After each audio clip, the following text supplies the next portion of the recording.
Hello everybody, my name is Ofus, and today we are playing Civilization 5, Brave New World.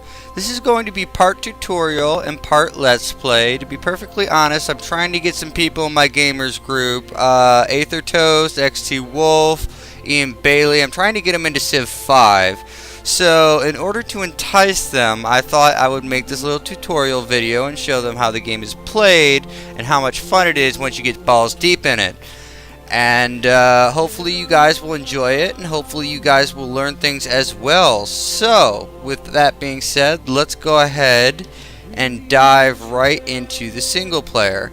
We are going to go ahead and set up a game, and this is the customizable screen. This is where you can customize everything about the game you're going to play. So, the first thing you need to do is go ahead and pick your starting civilization. Now, each civilization starts with a special unit and a special building. They don't start with it. Sometimes they come in different points in the research tree, but these are units and buildings that are unique to each race. And each race has a special bonus that comes along with them. For example, some of the favorite ones that I have are Augustus Caesar. If I build a building in my capital city, any other time I build that same building in another city, it's going to be built 25% faster. Catherine of Russia, each strategic resource provides +1 production, and horse, iron, and uranium resources provide double quantity. That means that you can build a much bigger army with things that require resources like nuclear weapons or troops or horses, something like that. Let's see here. Who else do I like? Oh, I like Ramses. He's got a 20% production towards wonder construction. And Siam, I also like because I make a lot of city-state friends. He gets double the bonuses from city-states. No, it's increased by 50%, not double. But anyways, I could sit here and go through the list, and the problem is if you don't know how the game mechanics work, then you don't know how these will help you. So I'm going to play as Augustus Caesar, and I'm just going to go with that because I like his bonuses. And once we start talking about the game mechanics, you can come back here and take a look and see what kind of civilization you want. I'm going to go with the standard game, continents. I like bigger games, so I'm going to have a bigger map size. Though if I brought that down a little bit, that would probably make the game go quicker. Yeah, I'm going to do that. Map size huge. Let's make it standard. 8 players with 16 city-states. Difficulty level is normal. The game pace is standard. Advanced setup. I've got most of the major powers. I think America, Germany, Russia, England, France, China, India. That's a good round number. And then I'll just be the ancient Romans trying to fight against all these people. There are 4 paths to victory. I will talk about them as we go. We have 16 city-states. All the rest of this is kind of inconsequential. So I'm going to go ahead and start the game.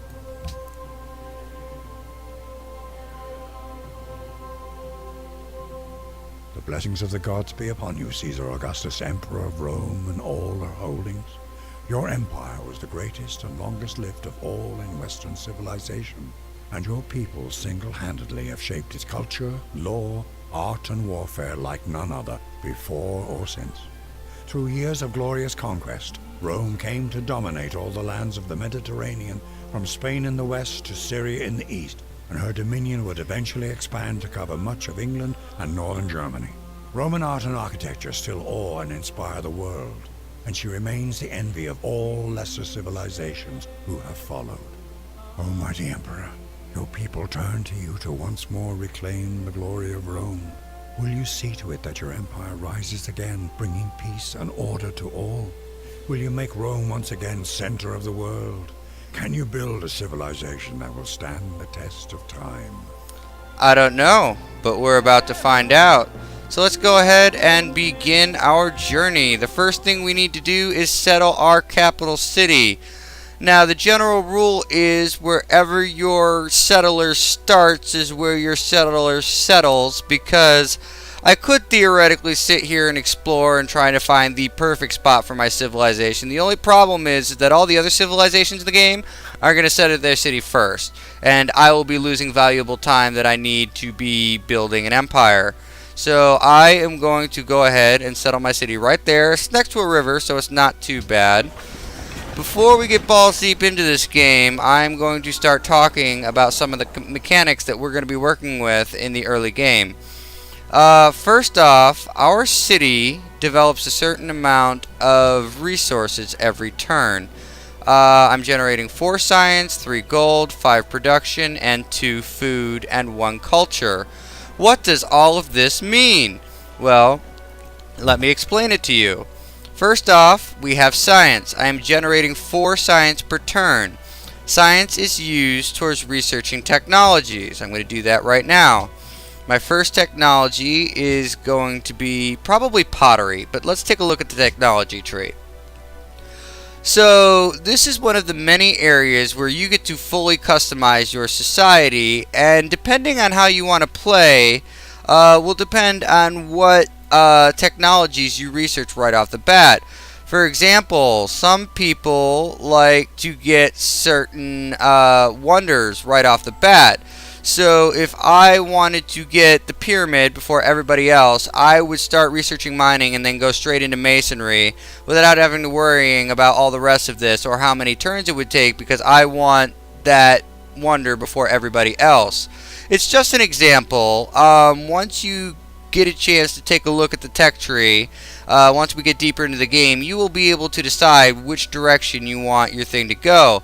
But generally, in order to advance to the next era, say right now I'm in the ancient era, in order to get into the classical era and have access to all of these technologies, I think you need to have all of the ancient era technologies researched first.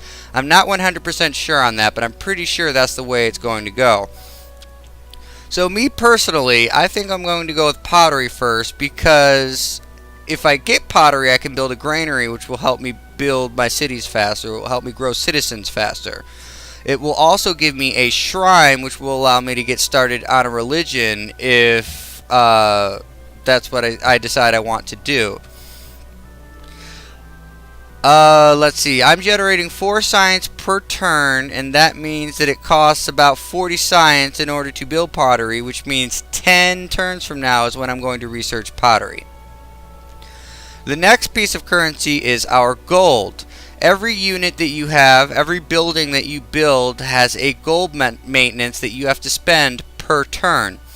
You need to make sure that you are bringing in more gold than you are spending, and there are lots of ways to do that. We will talk about that as we go. For example, I've got a gold resource right here that I will be able to use and gain extra gold per turn. The biggest expenditure you're going to have out of gold is going to be your military when you go to war. So you need to make sure that you have enough money in order to take care of that. The best way to get money is through trade routes. We'll talk about that in a bit. After that, we have happiness, and happiness is really used to control the size of your empire. So I start off with 5 happiness, okay? Let's talk about how happiness works. Rome here, okay, is my capital city. This number right here is how many citizens I have in my capital city. I have 1 citizen in Rome.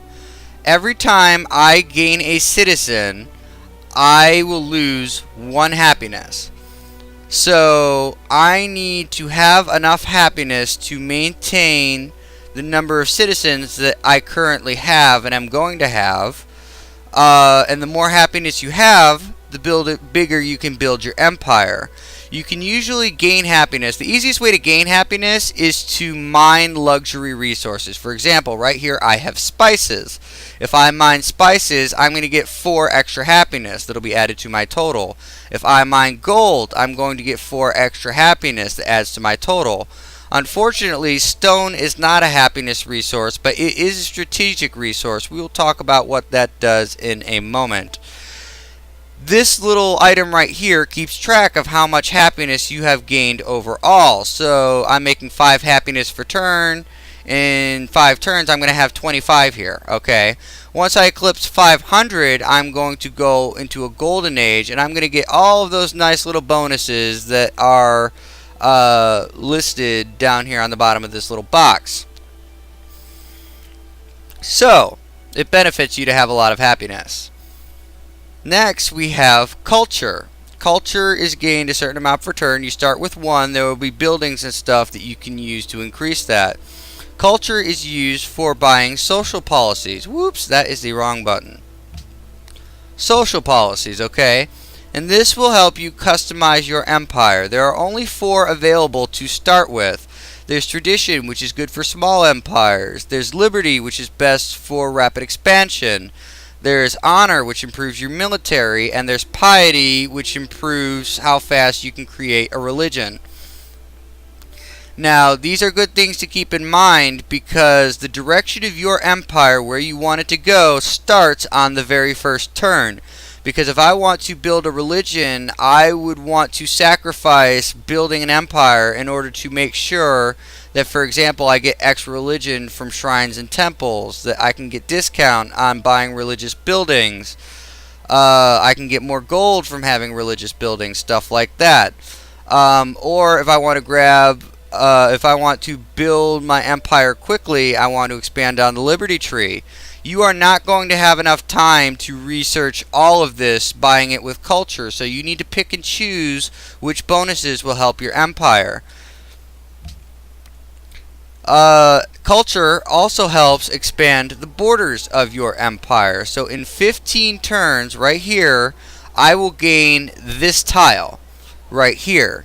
You can also buy tiles to expand your society using gold right here. Now, we'll talk about more mechanics as we go, but first I need to choose the first thing that my city is going to build. It can only build one thing at a time, so either one building or one unit at a time.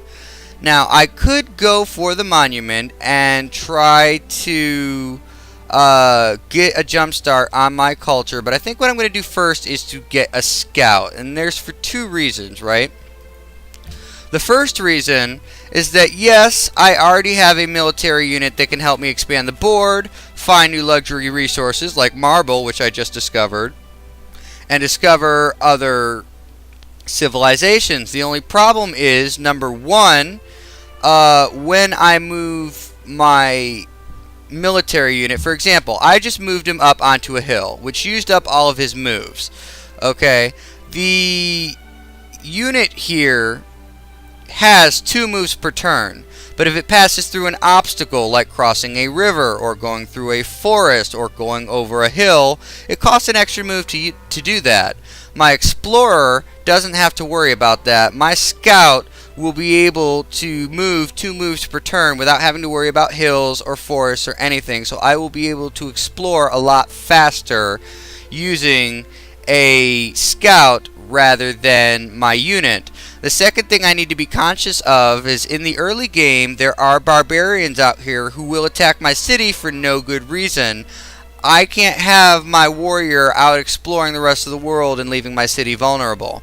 So I'm going to research the scout first, and we are going to move into the game and start exploring and see what's going on here. I like these strategic resources. I've got stone nearby, I've got cattle nearby, which will get me more food. I've got marble, which should give me a nice production bonus. Let's see, where do I want to go? I'm going to move this way. When you're exploring with units, it's best to explore over hills despite the movement penalty, because you can see a lot farther around you.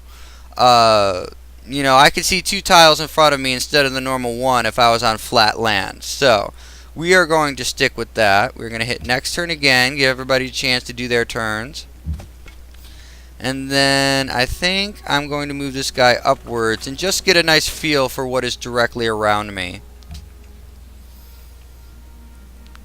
Welcome. I always enjoy meeting leaders of lesser nations. It looks like Russia is very close by me, so I might take this guy farther out just to see where Russia's borders are. Now we're going to take a second and talk about what is going on here. Okay, now we said that my production, let's take a look at the city screen here. Okay, first off, we have food. Okay, so if I were to look at my citizen management, okay, I've got food that's occupied by my city, and I've got food that is being harvested because of my one citizen that is on these blocks.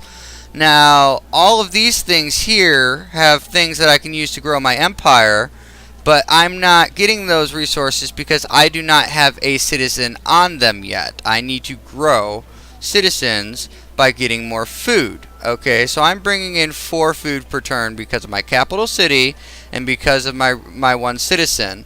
So, in 5 turns, based on how much food I'm bringing in, I will get a new citizen, which I can then place on one of these tiles, or the game will do it for me automatically, which will allow me to start harvesting more resources. You've got production, which is used towards building buildings and building units. The more production you have, the more units you bring into the game. The faster you can bring units into the game. We already talked about gold, we already talked about science, but those are the 2 resources that are specific towards building your cities quickly. Now, I want to see where Russia is, so I'm going to move this guy up here, and I can already kind of see its border up here. We're not too far away from them. I think we might have to start a ship fight over that marble because Russia's going to want to get it first. That's going to affect how I research technology here. So, my scout is going to be coming out next turn, so I'm going to use the scout to go explore in a southeasterly direction and see what's over here. I've already discovered some water. Whether it's a lake or an ocean is yet to be seen. I have now officially discovered Moscow. I know where that capital is, so now I need to choose what I'm going to build next. I still have 5 more turns before I can research pottery, so I'm going to research the monument next and get a jump start on my culture. I will have a new citizen in 3 turns, which means I will be able to start growing my city faster. And each citizen you add is actually very good towards boosting your economy. Going to continue exploring here. I think I'm going to see what's over in this direction. I've found my first barbarians. Those could cause problems for me. Ooh, and I think I found my first city-state, Mombasa. Okay, so city-states are different from regular empires like Russia because city-states don't expand the way Russia will. Rome and Russia are eventually going to build more cities, and they're going to be big, expansive empires. But city-states remain small. You can befriend city-states in order to get certain bonuses. Now, this particular city-state is a maritime city-state, which means if I make friends with this city-state, it will give me more food, which will allow me to grow citizens quicker. It also has resources, luxury resources. It has dyes. If I befriend them, they're going to give me dyes, which will increase my happiness. Now, the problem is that the only way for me to make friends with Mombasa right now is to give them money, which I do not have. It costs a lot of money to be friends with people. But eventually, they will start giving me quests. For example, if there's a barbarian nearby that's attacking their city and I take out those barbarians, I'm going to get a lot of, what do they call this? Reputation, I guess. You can get reputation with this particular city-state. And once I get it past 30, they will be friends. And once I get it past 60, they will be allies. Once they're allies, they'll fight in wars for me. So it is very beneficial to make a lot of city-state friends. That will also help you further along down the road when you want to score a diplomatic victory. So, we've discovered our first civilization. We have discovered our first barbarians. We have discovered our first city-state. I think this is a good place for us to take a break. In our next video, we will continue exploring and see if we can get our first technology and see what else is around us and see what troubles may befall us. Until then, my name is Ofus. Keep your feet on the ground!